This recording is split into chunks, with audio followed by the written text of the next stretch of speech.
નમસ્કાર વિદ્યાર્થી મિત્રો, રોયલ સ્કૂલના ઓનલાઈન વિડીયો લેક્ચરમાં હું જીતેન્દ્રભાઈ ત્રિવેદી આપ સર્વેનું હાર્દિક સ્વાગત કરું છું. મિત્રો, આપણે અગાઉના 3 વિડીયોમાં જે થોડું ભણ્યા છીએ એ સારાંશને થોડો યાદ કરી અને પછી આગળ વધીશું. તો આપણે રાસાયણિક પ્રક્રિયાઓને સમીકરણો જે 4 માર્કનો પાઠ છે એની અંદર આપણા વિવિધ પ્રકારના ટૉપિક વિશે પણ આપણે ચર્ચા કરી હતી. આપણે પહેલી જ વાત કરવાની છે કે રાસાયણિક પ્રક્રિયાઓ. તો રાસાયણિક પ્રક્રિયાઓની અંદર 2 પદાર્થો વચ્ચે પ્રક્રિયા થઈ નવા જ ગુણધર્મવાળો પદાર્થ બનતો હોય છે અને રાસાયણિક પ્રક્રિયાઓ કહી શકીએ. રાસાયણિક પ્રક્રિયાઓના કેટલાક ઉદાહરણ પણ આપણે જોયા હતા. દૂધનું બગડવું, લોખંડની વસ્તુ પર કાટ આવવું, દ્રાક્ષનું આથવણ, ખોરાકનું રંધાવવું, શ્વાસોશ્વાસ અને ખોરાકનું પાચન, એ આપણે રાસાયણિક પ્રક્રિયાઓના ઉદાહરણ આપણે જોયા હતા. એના પછી આપણે દેખ્યા કે રાસાયણિક પ્રક્રિયા થાય તો કેવા પ્રકારના ફેરફારો થાય છે. તો 4 પ્રકારના ફેરફારો આપણે જોઈએ છીએ: અવસ્થામાં પરિવર્તન, રંગમાં પરિવર્તન, વાયુનું ઉત્સર્જન અને તાપમાનમાં ફેરફાર. આ પ્રકારના કેટલાક ફેરફારો જોયા પછી આપણે કેટલાક પ્રયોગો પણ જોયા હતા. પહેલો પ્રયોગ એ જોયો હતો કે મેગ્નેશિયમની પટ્ટીનું હવામાં દહન કરીએ ત્યારે તે આંખને આંજી નાખે તેવા ત્વરિત પ્રકાશથી સળગે છે, જગારા મારતી અને મેગ્નેશિયમ ઓક્સાઇડ બનાવે છે. એનું સમીકરણ પણ આપણે જાણીએ છીએ, Mg+O2 = MgO બને છે. એના પછી આપણે એક બીજો પ્રયોગ જોયો કે લેડ નાઇટ્રેટ અને પોટેશિયમ આયોડાઇડ વચ્ચે પ્રક્રિયા થાય છે. એ પ્રક્રિયા કેવા પ્રકારની પ્રક્રિયા છે? તો એ પ્રક્રિયાની અંદર લેડ નાઇટ્રેટ સફેદ રંગનો છે, પોટેશિયમ આયોડાઇડ રંગહીન છે. બંને વચ્ચે પ્રક્રિયાથી લેડ આયોડાઇડ પીળા રંગનો બને છે. જે પ્રક્રિયા છે એ દ્વિવિસ્થાપનની પ્રક્રિયા કહી શકીએ. તો આ રીતે જુદી જુદી પ્રક્રિયાઓ છે, જુદી જુદી પ્રક્રિયાઓની આપણે ચર્ચા કરી. પછી ઝીંક અને મંદ સલ્ફ્યુરિક એસિડ વચ્ચે થતી રાસાયણિક પ્રક્રિયાઓની પણ આપણે ચર્ચા કરી હતી. એની અંદર તાપમાનમાં વધારો થતો હતો અને હાઇડ્રોજન વાયુ બને છે. એ પ્રયોગ પણ આપણે જોયો હતો. તો આ દરેક પોઈન્ટ વિશે તમે અગાઉ પણ જાણતા હશો. એના પછી આપણે વાત કરી હતી કે રાસાયણિક પ્રક્રિયાઓ એટલે શું? કે જે પ્રક્રિયામાં પરમાણુની પૂર્ણ ગોઠવણી થઈ નવો પદાર્થ બને છે તે પદાર્થને રાસાયણિક પ્રક્રિયા કહી શકીએ છીએ. એના વિશે પણ આપણે જોયું હતું. કેટલાક ઇન્ટેક્સ પ્રશ્નો જોયા પછી રાસાયણિક સમીકરણ કોને કહેવાય? બીજો વિડીયોમાં આપણે એ શીખ્યા કે રાસાયણિક સમીકરણ, તો સમીકરણ છે એ સમીકરણની અંદર આપણે ભણ્યા છીએ કે જે શાબ્દિક છે એને રાસાયણિક ભાષામાં લખવામાં આવે છે એ રાસાયણિક સમીકરણ કહી શકાય. દાખલા તરીકે Mg+O2 = MgO બને છે. તો અહીં આપણે પ્રક્રિયકો અને નિપજોને બંનેને તીરથી જુદા પાડવામાં આવે છે.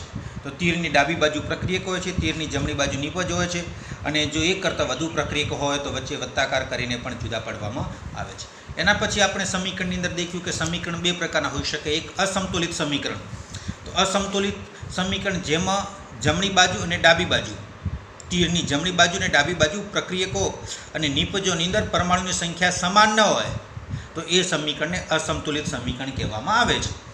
અસમતુલિત સમીકરણનું બીજું નામ છે માળખાકીય સમીકરણ કે કંકાલ સમીકરણ પણ આપણે કહીએ છીએ. તો આ પ્રકારનું સમીકરણ છે એ અસમતુલિત સમીકરણ છે, એને સંતુલિત કરવું જરૂરી છે. અને સંતુલિત સમીકરણ છે કેટલું મહત્ત્વનું છે? તો કે સંતુલિત સમીકરણની અંદર કેટલા પ્રક્રિયકો હતા, એમાંથી કેટલા મોલ નિપજો બની છે એ જાણી શકાય છે. પ્રક્રિયકોનો કેટલો જથ્થો પ્રક્રિયામાં વપરાયો છે, નિપજનો કેટલો જથ્થો મળે છે એ પણ આપણે જાણી શકીએ છીએ. અને પ્રક્રિયકો અને નિપજોની ભૌતિક સ્થિતિ પણ આપણે જાણી શકીએ છીએ. એટલે આ એના ફાયદા થાય છે. એના પછી આપણે દેખ્યું કે રાસાયણિક સમીકરણને સંતુલિત કરવું કેમ જરૂરી છે. તો આપણે રાસાયણિક સમીકરણને સંતુલિત કરવા માટે પરમાણુની અંદર પ્રક્રિયકો અને નિપજો છે, નિપજોની બંનેના પરમાણુની સંખ્યા સમાન હોવી જોઈએ. કેમ સમાન હોવી જોઈએ? તો એના માટે દ્રવ્ય સંચયનો નિયમ છે, દળ સંચયનો નિયમ છે. દળ સંચયનો નિયમ એમ કહે છે કે કોઈ પણ રાસાયણિક પ્રક્રિયામાં દ્રવ્યનું સર્જન કે વિનાશ થતું નથી. એ દ્રવ્ય સંચયનો નિયમ કહેવામાં આવે છે. તો એ પ્રકારનું સમીકરણ વિશે પણ આપણે ભણ્યા હતા. પછી આપણે એક સમીકરણ જોયું હતું કે સમીકરણ સંતુલિત છે કે નહીં, તેના આપણે પરમાણુની સંખ્યા કેવી રીતે ગણી શકાય એના વિશે પણ આપણે ભણ્યું હતું. તો આટલા સુધી આપણે અગાઉના વિડીયોમાં ભણ્યા હતા. હવે મિત્રો, આજે આપણે જે વાત કરવાના છીએ બહુ અગત્યનો ટૉપિક છે કે રાસાયણિક સમીકરણને સંતુલિત કઈ રીતે કરવું. રાસાયણિક સમીકરણનું બેલેન્સ સંતુલિત કઈ રીતે કરવું બહુ અગત્યનો ટૉપિક છે. ડગલે ને પગલે આપણે કેમિસ્ટ્રીમાં જરૂર પડે છે. કે આ જે ટૉપિક છે એ ટૉપિકને આપણે બરાબર ધ્યાનપૂર્વક સમજીશું જેથી તમને આવડશે. તો આપણો પ્રશ્ન આ પ્રમાણે છે કે રાસાયણિક સમીકરણને સંતુલિત કરો. તો એ રાસાયણિક સમીકરણને સંતુલિત કરો એવું આપણું સમીકરણ છે. તો એની અંદર આપણે લઈએ છીએ દાખલા તરીકે એક સમીકરણ છે કે Fe + H2O. પાણી છે એ આયન છે એ આયન એટલે લોખંડ, લોખંડની પાણી સાથેની પ્રક્રિયા થાય તો Fe3O4 આ આયન ઓક્સાઇડ બને છે અને હાઇડ્રોજન વાયુ બને છે. તો આ આપણે સમીકરણ છે, સમીકરણનું બેલેન્સ કરવું છે. તો એની અંદર કેવી રીતે કરી શકાય? તો મિત્રો એના જુદા જુદા તબક્કા છે. તો જુદા જુદા તબક્કા વિશે આપણે વિગતવાર ભણીશું. પહેલો તબક્કો એમ કહે છે કે દરેક સૂત્રની ફરતે એક બોક્સ બનાવો. આપણને જે સૂત્ર આપેલું છે એ દરેક સૂત્રની ફરતે બોક્સ બનાવવાનું છે અને બોક્સ એટલે પેટી. પેટીમાં મૂક્યા પછી એ પેટીમાં આપણે અંદર કોઈ ફેરફાર કરી શકતા નથી. એટલે દાખલા તરીકે પહેલું સમીકરણ છે Fe, તો Fe એને પહેલાં સમીકરણને લખી દઉં છું, પછી H2O gives Fe3O4 plus H2. તો દરેક સમીકરણને આપણે બોક્સમાં મૂકવાનું છે. આ રીતે ખાનું બનાવી દઈએ, એને બોક્સ કહેવાય છે. બોક્સ પેટીમાં મૂક્યા પછી તાળાબંધ પેટી છે એટલે અંદર કોઈ પણ પ્રકારનો ફેરફાર આપણાથી થશે નહીં.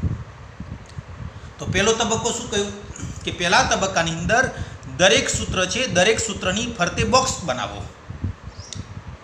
હવે બોક્સ એટલે આપણે એનો અર્થ પણ આપણે સમજી શક્યા કે બોક્સની અંદર આપણે કોઈ પણ પ્રકારનો ફેરફાર કરી શકીશું નહીં.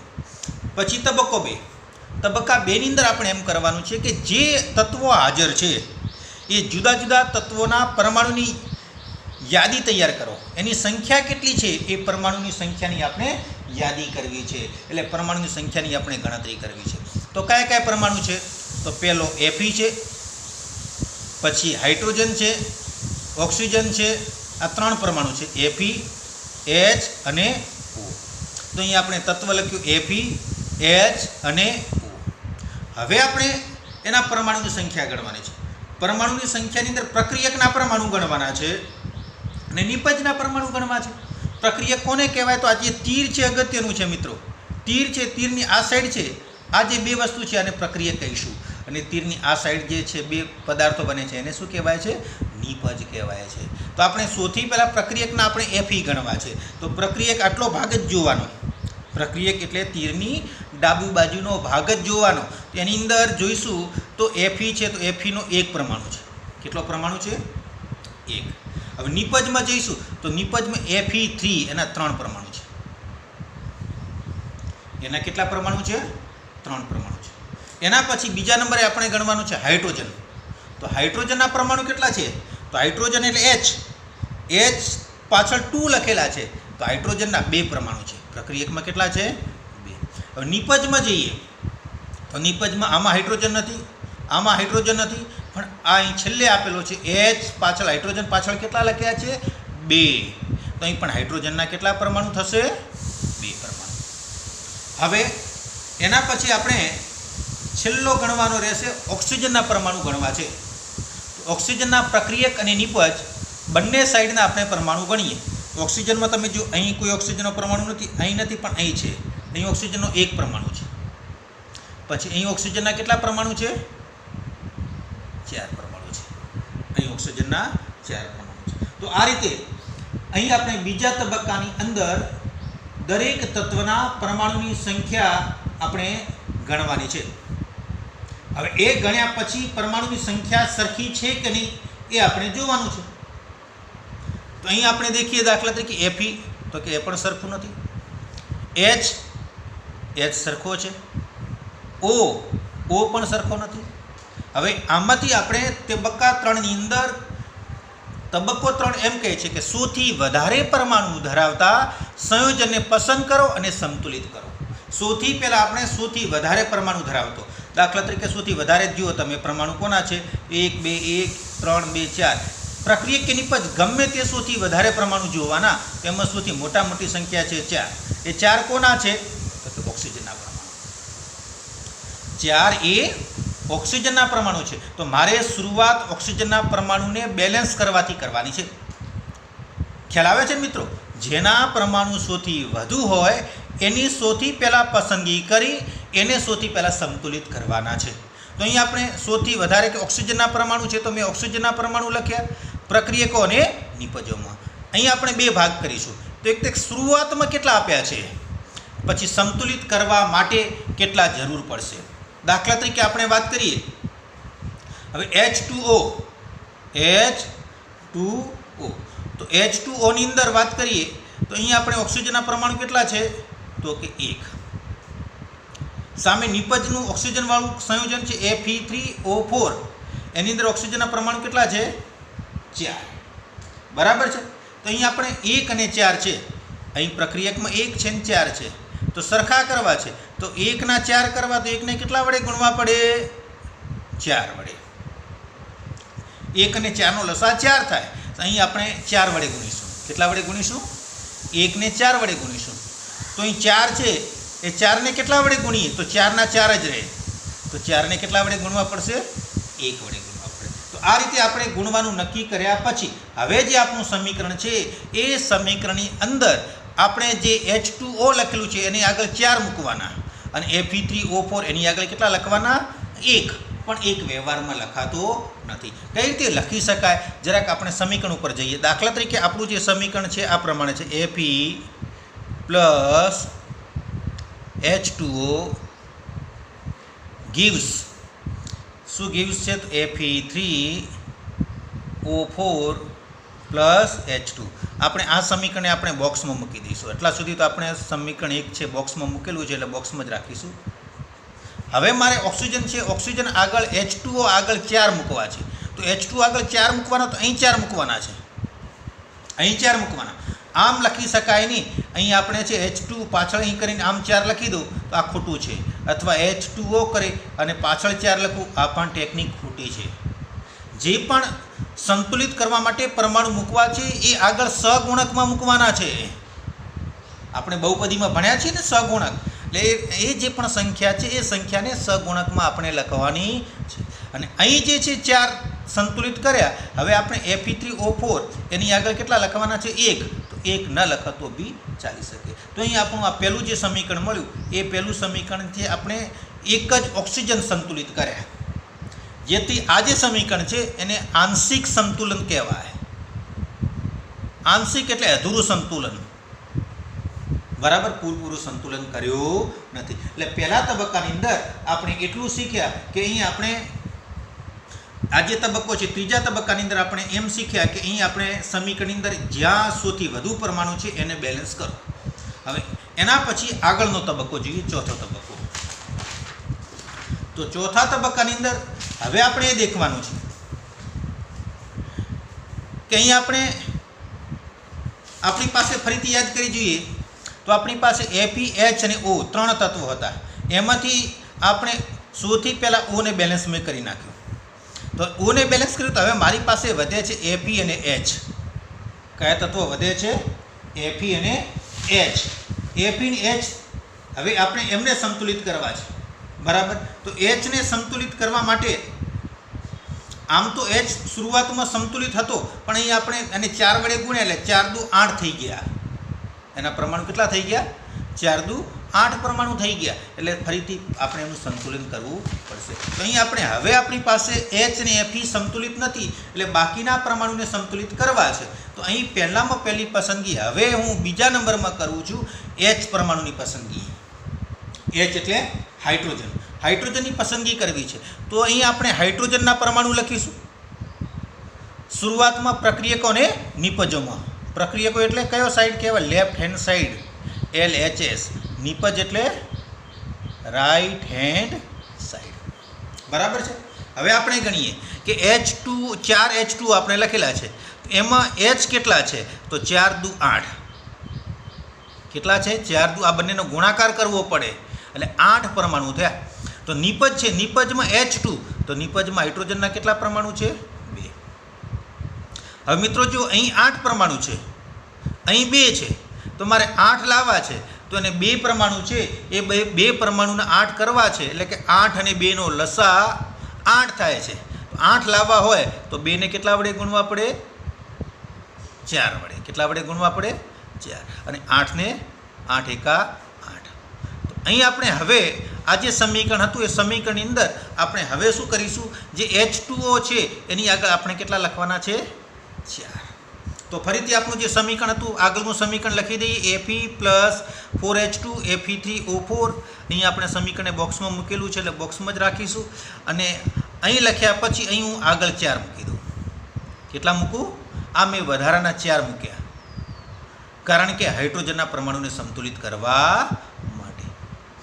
હવે આપણું જે સમીકરણ હતું એ પણ હજુ સંપૂર્ણ સંતુલિત થયેલું નથી. એ સમીકરણ પણ આપણું આંશિક રીતે સંતુલિત થયેલું સમીકરણ છે.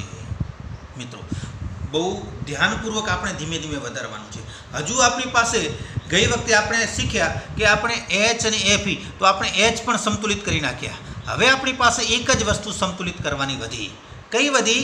તો કે એફઈ. બરાબર. હવે આપણી પાસે એક જ વસ્તુ સંતુલિત કરવાની વધી છે. તો 5મા તબક્કાની અંદર આપણે એફઈને સંતુલિત કરવાના છે. તો એફઈને સંતુલિત કરવાના છે તો એફઈ માટે જઈએ કે આપણું જે સમીકરણ છે એ સમીકરણ ઉપરવાળું સમીકરણ ફરીથી લખ્યું, Fe plus 4H2O, Fe3O4 4H2O. હવે છેલ્લે છે તો આપણે થોડી ડાયરેક્ટ ગણતરી કરીએ. તો Fe3 એટલે અહીં આયર્ન છે એ એફઈના કેટલા પરમાણુ છે? તો કે 3 પરમાણુ. એફઈના 3 પરમાણુ હોય તો અહીં 3 લાવવા માટે હું આગળ કેટલા વડે ગુણાકાર કરું? સિમ્પલ જ છે. અહીં 3 છે એફઈના પરમાણુ, તો અહીં 3 લાવવા માટે મારે 3 વડે ગુણાકાર કરવો પડે. તો આ રીતે તમારું સોપાન 5ની અંદર સમીકરણ સંતુલિત થયું. હવે સોપાન 6ની અંદર તમારે શું કરવાનું છે કે સંતુલિત સમીકરણ છે એની ફરીથી ખરાઈ કરવાની છે કે આપણે સંતુલિત સમીકરણ થયું કે નહીં. તો આપણે સમીકરણની ખરાઈ કરી લઈએ. તો સમીકરણની આપણે ખરાઈ કરીને જોઈ લઈશું કે બંને બાજુના પરમાણુની સંખ્યા સરખી છે કે નહીં. તો આપણું સમીકરણ સંતુલિત કરેલું સમીકરણ આ છે, 3Fe plus 4H2O, Fe3O4 plus 4H2O છે. આપણું આ જે સમીકરણ છે સંતુલિત કરેલું સમીકરણ છે. બરાબર છે મિત્રો. આ જે સમીકરણ છે એ સમીકરણ આપણે સંતુલિત કરેલું છે. હવે આપણે એ સમીકરણની અંદર પરમાણુ ગણીએ. સૌથી પહેલાં એફઈ ગણો. ચલો એફઈ ગણો. તો એફઈ પ્રક્રિયકમાં કેટલા છે? 3. નિપજ Fe3 નિપજમાં પણ કેટલા છે? 3. એફઈ સંતુલિત થઈ ગયા. હવે હાઇડ્રોજન ગણીએ. હાઇડ્રોજન કેટલા છે? 4 ને 2 એટલે બંનેનો ગુણાકાર થાય 4 અને 2. અહીં 4 ધ્યાન રાખવાનું કે 4 બંને સાથે ગુણાકારમાં છે. કૌંસની આગળ આપણે સંખ્યા મૂકતા ને ગણિતની અંદર બહુપદીમાં, તો એ દરેક પદ સાથે ગુણાકાર થાય એમ 4 સગુણક છે એટલે 4નો ગુણાકાર H2 સાથે પણ થશે અને 4નો ગુણાકાર O સાથે પણ થશે. એટલે 4 ગુણ્યા 2 કરીએ એટલે અહીં હાઇડ્રોજન થયા 8. હવે આ સાઈડ આપણે હાઇડ્રોજન જઈએ તો આ રે હાઇડ્રોજન 4 ગુણ્યા 2 તો હાઇડ્રોજન કેટલા થયા મિત્રો? 8. લોખંડ પણ આપણે આયન પણ 3 થઈ ગયા છે એટલે આયન પણ સંતુલિત છે. હવે છેલ્લે આપણે એક જ વસ્તુ ચેક કરવાનું છે કે જો ઓક્સિજન જો બેલેન્સ હોય, હવે આપણી પાસે ઓક્સિજનની ગણતરી કરીએ. ઓક્સિજન બેલેન્સ હોય તો આ સમીકરણ બેલેન્સ થઈ ગયું છે. તો ઓક્સિજનના પરમાણુ જુઓ તો 4 એટલે અહીં થયા 4. અહીં પણ દેખો, અહીં પણ કેટલા છે? 4. તો આ રીતે દરેક તત્વના પરમાણુ ગણવા પડે. એમ નથી કે પ્રક્રિયક અને નિપજના પરમાણુની સંખ્યા સરખી મેળવીએ એટલું પૂરતું નથી. દરેક તત્વના પરમાણુ ગણવા પડે અને પ્રક્રિયક અને નિપજમાં દરેક તત્વના પરમાણુ સરખા થાય તો એ સમીકરણને આપણે સંતુલિત સમીકરણ કહેવામાં આવે છે. અને આ જે સમીકરણ છે એને સંતુલિત કરવા માટેની જે પદ્ધતિ છે એ પદ્ધતિને યાદ રાખજો મિત્ર. એ પદ્ધતિને કહેવાય છે હીટ એન્ડ ટ્રાયલ વિધિ. કઈ પદ્ધતિ કહેવાય છે? હીટ એન્ડ ટ્રાયલ વિધિ, જેને ગુજરાતીમાં આપણે કહી શકીએ ભૂલ અને પ્રયત્ન વિધિ. અહીં આપણે શું છે, ક્યાંક ભૂલ થાય ફરી સુધારવો પડે એટલે ભૂલ અને પ્રયત્ન વિધિ, હીટ એન્ડ ટ્રાયલ વિધિ છે. એટલે એ પ્રકારે આપણે એની મથામણ કરવાથી આપણે એ સમીકરણને બેલેન્સ કરી શકીએ છીએ. હવે આપણે સમીકરણ બેલેન્સ કર્યા પછી આપણે 7મી અવસ્થા છે કે 7મી અવસ્થાની અંદર આપણે સમીકરણને વધુ સ્પષ્ટ કરવા માટે જે તે તત્વ છે એ તત્વની ભૌતિક અવસ્થા લખવી પડે છે. દાખલા તરીકે ઘન છે, પ્રવાહી છે, વાયુ છે, એ તત્વ કઈ અવસ્થામાં છે એની અવસ્થા પણ લખીએ તો વધુ સમીકરણ સ્પષ્ટ થઈ શકાય છે. તો અહીં આપણે દાખલા તરીકે જોઈએ તો કે જો વાયુ હોય તો વાયુને ઇંગ્લિશમાં કહે છે મિત્રો ગેસ, એટલે એને વાયુ માટે સંજ્ઞા છે જી. વાયુ હોય તો આપણે કૌંસમાં જી કરવાનો. પછી પ્રવાહી હોય તો પ્રવાહીને ઇંગ્લિશમાં કહેવાય લિક્વિડ. લિક્વિડ એટલે એલ, એટલે પ્રવાહી માટે આપણે બાજુમાં લખીશું એલ સંજ્ઞા. એવી જ રીતે ઘન, તો ઘનને આપણે શું કહીએ છીએ ઇંગ્લિશમાં? સોલિડ, તો સોલિડનો લેવાય એસ. જલીય દ્રાવણ, જલીય દ્રાવણ એટલે કે જે પદાર્થ છે પદાર્થ એની અંદર હાજર હોય એવું દ્રાવણ એને જલીય દ્રાવણ કહેવાય, જેને ઇંગ્લિશમાં એક્વિયસ કહેવામાં આવે છે. એની સંજ્ઞા છે એક્યુ. કઈ સંજ્ઞા છે? એક્યુ. બરાબર. આ પ્રકારની સંજ્ઞાઓ આપણે એની પસંદ કરીએ છીએ. તો અહીં આપણે જે સંજ્ઞાઓ છે એ સંજ્ઞાઓ લખીએ. એફી છે, એફી ધાતુ છે એટલે ઘન છે, તો અહીં મેં કૌંસમાં એસ લખ્યા. પછી H2O. હવે અહીં ખાસ યાદ રાખજો કે પાણી 3 અવસ્થામાં છે મિત્રો, ઘન, પ્રવાહી ને વાયુ. તો અહીં પાણીની પાછળ મેં લખ્યું છે જી, એટલે આ જે અવસ્થા થઈ એ પાણીની વરાળ અવસ્થા છે. જી એટલે ગેસ, ગેસ એટલે પાણીની કઈ છે? પાણીની વરાળ સાથે પ્રક્રિયા લોખંડની થાય છે, પાણી સાથે પ્રક્રિયા થતી નથી. અને નિપજમાં શું બને? Fe3O4. કેવી અવસ્થામાં છે? તો એસ એટલે ઘન અવસ્થામાં છે. બરાબર.